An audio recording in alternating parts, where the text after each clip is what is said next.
Dalam memenuhi tugas UAS mata kuliah PPH Medan ini, kami memilih Sook Restoran sebagai tempat melaksanakan proyek. Restoran ini bertempat di Jalan Uluwatu nomor 138A Jimbaran, tepatnya di Komplek Pertokoan Mall Sidewalk Jimbaran.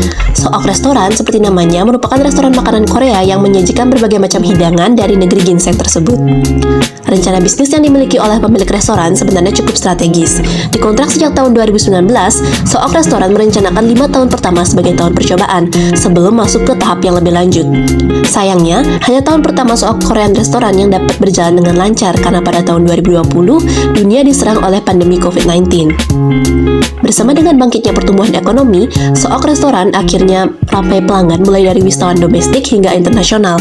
Hal ini bisa dilihat dari rating bagus yang berhasil diraih oleh Sook Restoran, baik secara general di situs Google maupun di situs review restoran lainnya.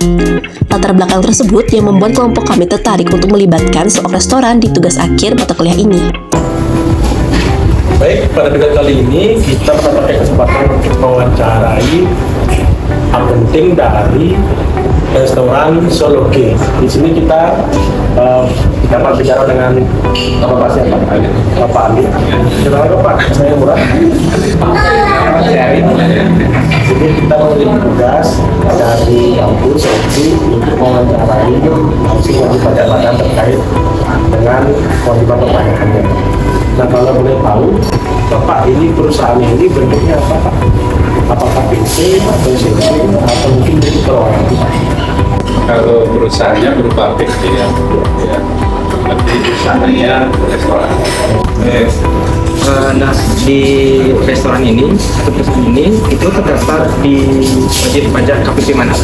Restoran ini di KPP Bandung Selatan. Untuk pertanyaan ketiga, nah dari PC atau restoran ini dari pajak pusat dan pajak daerahnya apa saja sih yang dikenakan atau boleh yang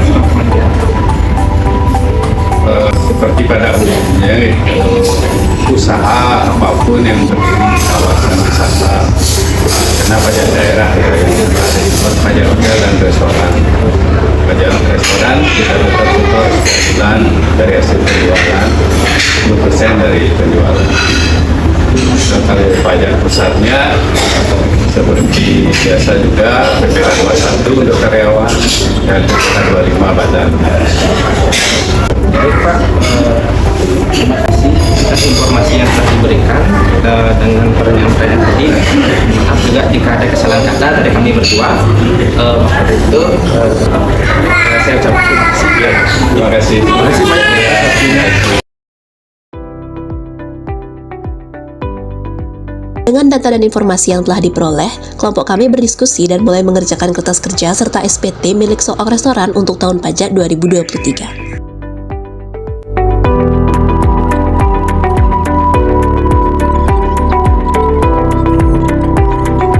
Berdasarkan data yang kami peroleh, penjualan kotor Sook Restoran berjumlah Rp851.450.800 dan harga pokok penjualan senilai Rp117.447.500, sehingga laba kotornya adalah Rp734.003.300. Lalu total biaya operasional secara komersial adalah sebesar Rp398.977.926. Namun dari informasi yang kami peroleh dan diskusi yang kami lakukan, terdapat biaya yang harus kami koreksi secara fiskal. Yang pertama, pada biaya BBM dan pemeliharaan kendaraan, terdapat biaya BBM untuk kendaraan pribadi direktur perusahaan sebesar Rp300.000. Hal ini kami koreksi positif, karena biaya ini tidak termasuk dalam biaya 3M seperti yang sudah dijelaskan pada undang-undang. Yang kedua adalah pada biaya PPh Pinal, terdapat PPh yang bukan PPh Pinal, yaitu PPh atas sewa alat dapur yang penghasilannya telah digabung dalam omset kotor. PPh yang dipotong sebesar Rp100.000 juga dikoreksi positif. Sementara untuk penyusutan dan amortisasi telah sesuai dengan ketentuan perpajakan. Kami juga melakukan koreksi fiskal pada pendapatan dan beban yang berkaitan dengan bunga jasa giro yang merupakan penghasilan yang dipotong PPh Pinal sesuai dengan ketentuan pada PP 94 tahun 2010. Sehingga dengan semua koreksi tersebut, kami memperoleh laba sebelum pajak sebesar Rp399.137.926. Nilai tersebut kemudian menjadi penghasilan kena pajak karena tidak terdapat kompensasi kerugian.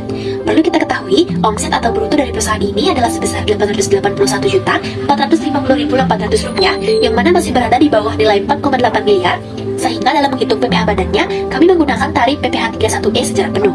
Yang mana cara perhitungannya adalah dengan mengalihkan 50% dikalikan dengan tarif PPh badan sebesar 22% dikalikan dengan penghasilan kena pajak tadi, sehingga kami memperoleh pajak terutang Solop Restoran untuk tahun pajak 2023 adalah sebesar Rp43.905.172.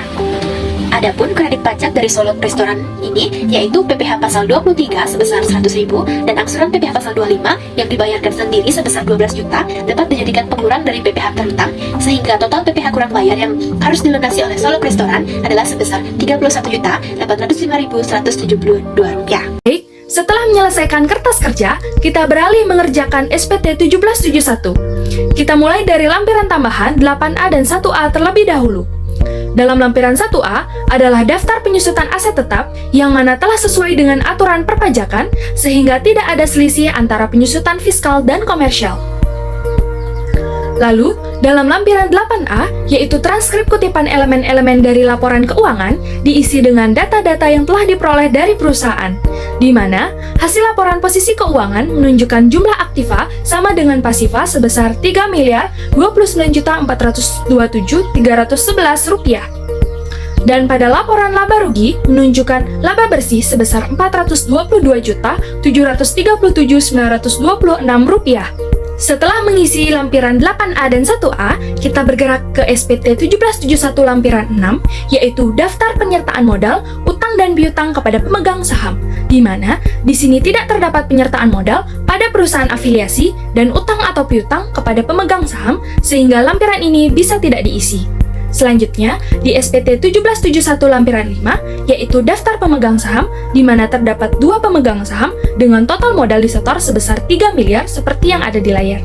Baik, selanjutnya yaitu bagian B, yaitu daftar susunan pengurus dan komisaris. Yang pertama atas nama Lee Dong-kyu dengan jabatan sebagai direktur, kemudian yang kedua Dewi Agustini Suarso dengan jabatan sebagai komisaris.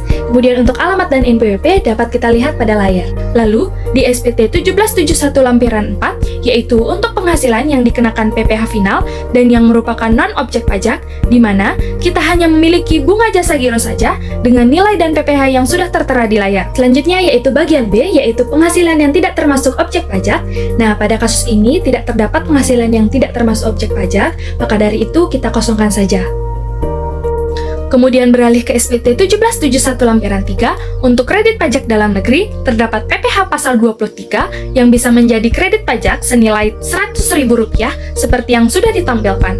Lalu, kita bergerak ke SPT 1771 lampiran 2, yaitu perincian HPP, biaya usaha lainnya, dan biaya dari luar usaha secara komersial, di mana kita mengisinya sesuai dengan laporan laba rugi komersial yang telah kita kerjakan sebelumnya, di mana total HPP sebesar Rp157.447.500, kemudian total biaya usaha lainnya Rp335.253.374, dan biaya dari luar usaha Rp251.688. Kemudian untuk SPT 1771 lampiran 1, yaitu penghitungan neto fiskal yang mana merupakan postingan dari lampiran-lampiran sebelumnya, di mana jumlah penghasilan neto fiskal telah sesuai dengan kertas kerja yang kemudian kita kurangi dengan objek PPh final dan ditambah dengan koreksi fiskal positif sehingga menjadi penghasilan neto fiskal sebesar Rp399.137.926 yang mana sudah sesuai dengan kertas kerja. Terakhir,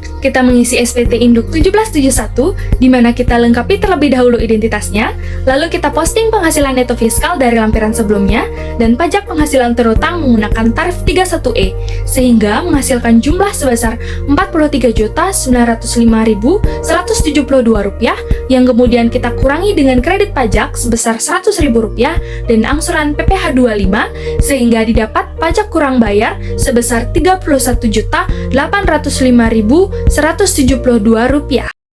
Penjelasan tadi sekaligus mengakhiri proyek kami kali ini. Pergi ke pasar bersamaannya. Tidak lupa membawa baju peri. Terima kasih atas perhatiannya. Kelompok 1 pamit undur diri.